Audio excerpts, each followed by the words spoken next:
Okay, well gone people. Now watch my foot and them thing there.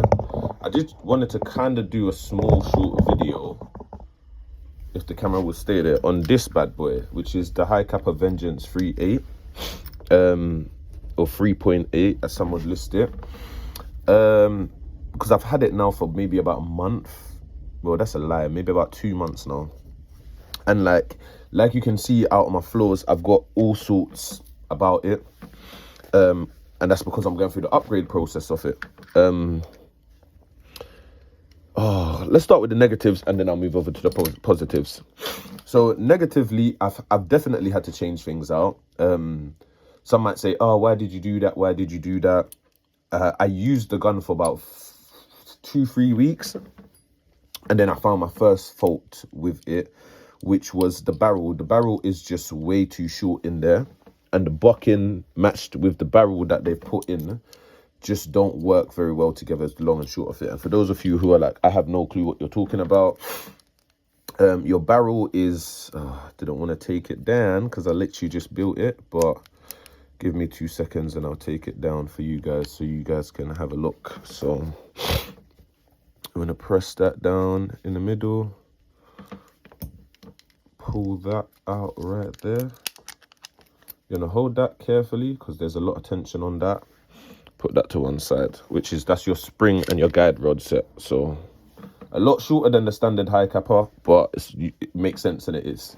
The size of the gun is a lot smaller than a 5.1. Yeah, so let's get into that and I'll show you quick. We'll keep this video short and brief. It was just to try and talk over something that someone asked me aside. So your bucking essentially is this thing right here, that rubber thing on the inside of the shell. Just so you guys can see. So not this is your hop up still. This thing right on the inside. It normally is different colors. I chose to put a maple leaf 70 degree in there because I wasn't happy with the 70 degree that they put in there. It was trash. Also, the barrel, which I, again, didn't want to pull out, but it looks like I'm going to have to do it to show you guys. Yes, I have put stuff in there to stabilize my barrel. I know some people are going to have their own opinions on that. I did that because I want the barrel mad steady. The recoil on the gun is quite heavy. So I kind of put this thing on there as a stabilizer because it kind of seats and keeps it flush to the outer barrel, if you get what I mean. There's even another piece in there. Mad. But yeah, so essentially, two things I would advise straight away upgrading is your barrel and the bucking that I just showed you guys. I say that because your barrel and bucking do a lot to do with how far the gun will shoot and accuracy. When I got this, I wrestled with it I took it out to a game day. I wrestled for literally the whole day trying to get to 0 win. It just would not hop anything over 2.5s.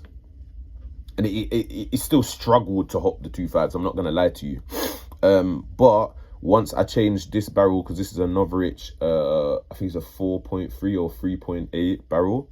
And then I changed the bucking to, like I said, a maple leaf 70, I think it's 70 degrees or 80 degrees, one of them, 75 or 80 degrees bucking I changed it to, which is why it's now black. And yeah, she's been flawless ever since. I did have to have a play around with the hop system and stuff like that, but again, depending on what weight you guys want to run will depend how that hop is set, so I won't focus too tough there. And then once I changed those two things, like I said, I found because of the recoil, it seemed like what the barrel was doing was it was jumping up and down every shot or every 2 or 3 shots. So I basically put these two in there to stabilize it. So as I put it in to the outside, the outer barrel, it kind of seats the barrel flush, if you get what I mean. So there's like no movement. So like right now, if you have a look at my barrel, it's balanced in there and it's centered. And what will happen is I shouldn't get any movement. And if I do get any movement, it's very subtle. It's so subtle it shouldn't affect the shot, because essentially like there's no play. Look, there's no play on anything where I've put that system in. So I ran that set up for a little while because that was the only thing I changed. I got away with that for maybe about 2 weeks, and then I found that the barrel was doing this thing where it would shoot, but every 3 or 4 shots would deviate. And I've seen that problem before on my custom built High Kappa. So again, I decided to go back and rebuild this. It turns out what had happened was there was a slight glitch in, I've taken it out now, but there's like a metal square thing that goes over the top on the inside here. That wasn't sat flush, it was sat at an angle. So always when you're taking this down or doing your barrel and bucking upgrade, always check this bad boy, do a fire test straight afterwards. But obviously because I live in a residential area, I had to, like, I built it at night and then couldn't shoot test it because it was like 2 a.m. in the morning, so I had to wait till the following day. And then by the time I did that, I never had time to change the gun there and then, kind of thing. So that was my fault, to be fair. I should have done it at the gun shop or taken it to the gun shop. That run well for quite some time, and then I think I've been running that setup for like about a month. Last game I took this out to Future Survival, which is an indoor site. Anyone who plays indoors will know that site. And then this happened. So I'm going to show you too, so you can actually see the problem. I know some people be like, oh, I can't see what you're talking about. So if you have a look, this little section right here is missing. So if you notice, it's there on this one, but it's missing on this one. I basically shot it out. I'm not sure how I was able to do that, but keep in mind I was using HPA, and I reckon when you're spamming that trigger, because this is engaging, and I'll show you what it engages into so it makes sense. Because this is engaging, it moves backwards and forwards, right? It's engaging into your barrel. So if you're spamming them shots, oh, don't say that. Oh, it's because that wasn't sat properly, right? Great. I'm going to have to redo that. Fun. Bloody fun. And it's because it was in at an angle. I didn't want that. Yeah, so the long and short of it wasn't engaging properly. What was happening is it was doing that, but it was slamming, so it snapped. That's so annoying, you know. I literally just reset the nozzle spring, and because it wasn't sat flush, and it's good that you guys see, even us, we make mistakes. Do you get what I'm saying? Because it wasn't flush, it's kind of come out of line, if you get what I mean. So yeah, so essentially what had happened is it broke. So I basically am installing a new upgrade system. It's a I think it's a ZCI. And if it's not Z, no, it's 5KU. The other one I did was ZCI.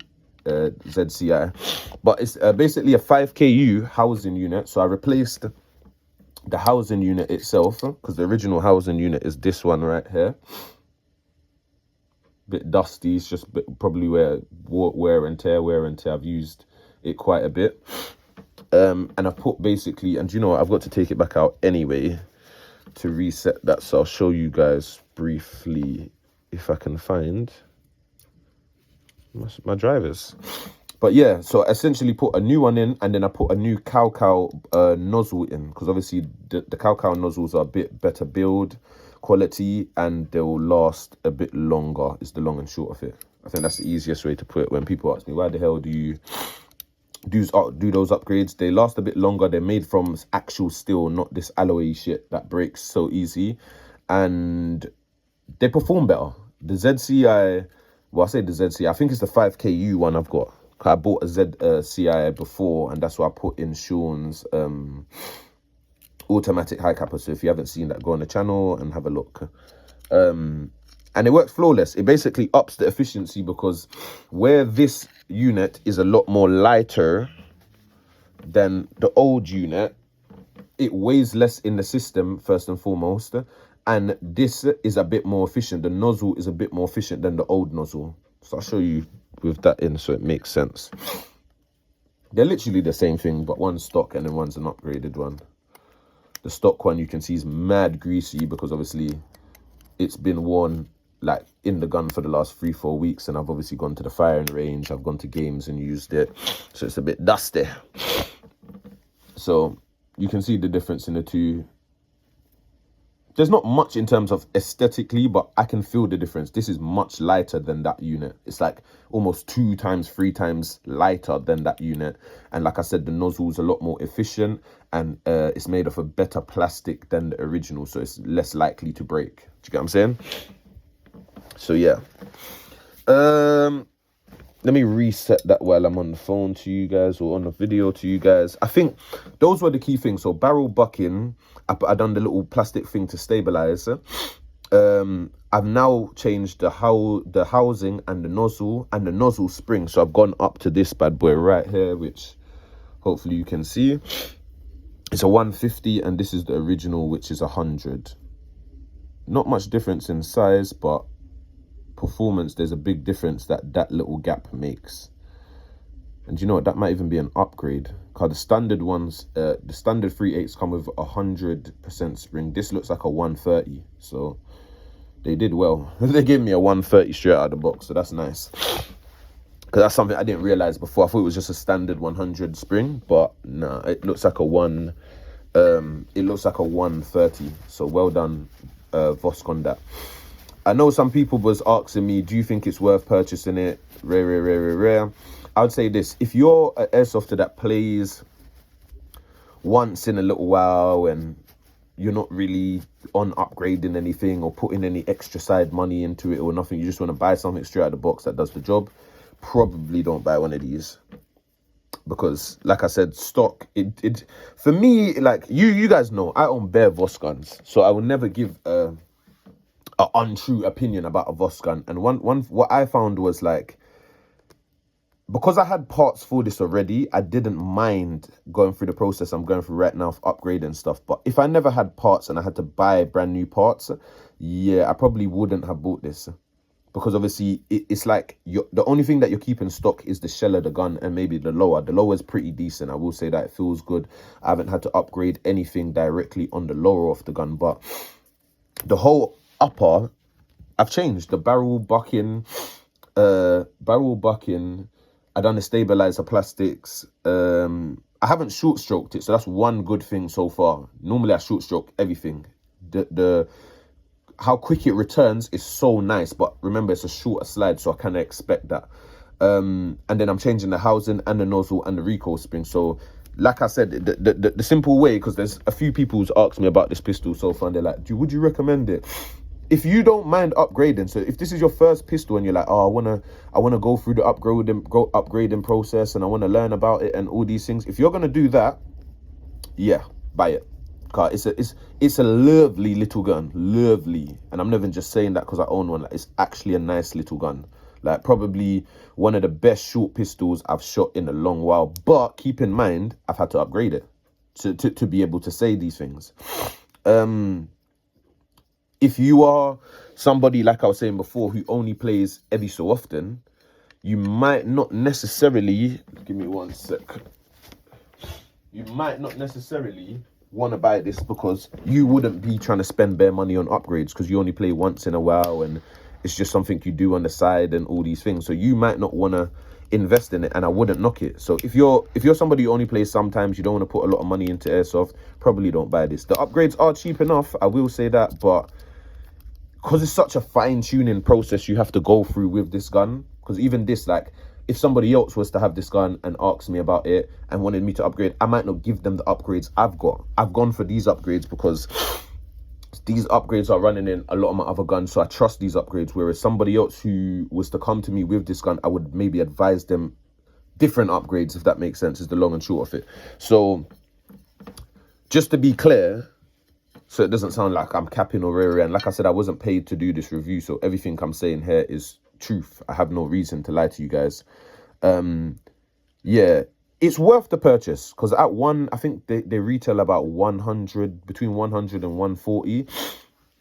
At that price, it's not bad, but I know some people that love TM and other brands like Umerix and stuff would say to me, there's other high cappers that straight out of the box you don't have to do anything to, that you can purchase for maybe about 140, 150. So that would be why I say, if you are somebody who just plays once in a while, you don't really want to do too much upgrades, you don't really like the process of the journey of upgrading things and testing things, I probably wouldn't advise you to buy this pistol, because this is like it's a craftsmanship piece. That's what I call this pistol. It's like, if you're somebody who's looking for something that you can currently upgrade and fit into tight gaps, and something that you might run 24/7 as your secondary, and something that works, then yeah, buy this. Because bro, like, I'm enjoying myself. And if somebody, like one of my friends said to me, why don't you just buy a TM? I said to him, because TM just doesn't shoot the same. It feels different. I just feel like as much as their guns are good, TM lack some of the things that this gun has stock. Do you know what I'm saying? We could sit here for hours and talk about it, but I'm not going to go too tough into that. But the recoil that this offers, beautiful. The overall performance, the fact that I've only had the breakage of that, like the biggest problem I faced is the breakage of this thing, and it wouldn't hop originally 2.5s or 2.8 BBs. That was the biggest problem. Apart from that, I love everything about it. Short, the return is good. It's so compact. I ran it the other day in CQB, and it was basically keeping up with guys who have guns that like cost like 300-400 quid. Like most of the people who was playing against that day, HPA setups, and they're not normal HPA setups. Like, you know, them M4 custom pro built guns. Like that's who I was playing against. And bro, I wouldn't say I won every single game, but let's say like I got 10 kills and I died maybe like 4 times. Do you kind of get what I'm saying? Which showed me it's a good gun, because the dying wasn't about the gun I had. The dying was more about, but at that point in the day, I was now tired, innit? Because I was operating on 4 hours sleep and didn't want to run as much and all these things. But the gun held its own. Like, that was the point I was trying to make. The gun held its own. Like, every shot I took, straight and accurate. I managed to kill quite a few people. Because it's so small, I was going through areas quickly. It felt nice in the holster, even though I was running, at one point I was running another gun, so this gun was in the holster, and it still felt lovely just seating in the holster. Yeah, like, it's just a bang. Like, it's a nice little gun, I won't lie to you. Like, it's really nice. That's why I've decided to put the housing and the nozzle, because I just feel like it's such a waste of a weapon not giving it the performance it kind of deserves, if that makes sense. So yeah, so it's why I've gone through the upgrade process. 2 sex peeps. Yeah, I just wanted to make sure that nozzle and stuff is functioning like it should. But even that, like, it sounds amazing. It's not too loud. Don't get me wrong, I love my kit gun, but I feel like the kit gun is so loud for the same shot. It's like you're not getting anything magically different in terms of performance. Like, it performs exactly the same as this, because it near enough has the same parts in there. But the kit gun is so much more louder. Like, I can't shoot the kit gun during the day, or well, during the night, should I say. The kit gun is something I have to take to the range when I want to cycle that or test that out, or, do you know what I'm saying? Because it kicks like a fucking donkey, which is good on one hand, but bad on another hand, because I can't bring the gun anywhere quiet. Like, if you're trying to be quiet, you can't use that kit gun high capper. So, just so I'm not getting distracted, some people might be like, so what was the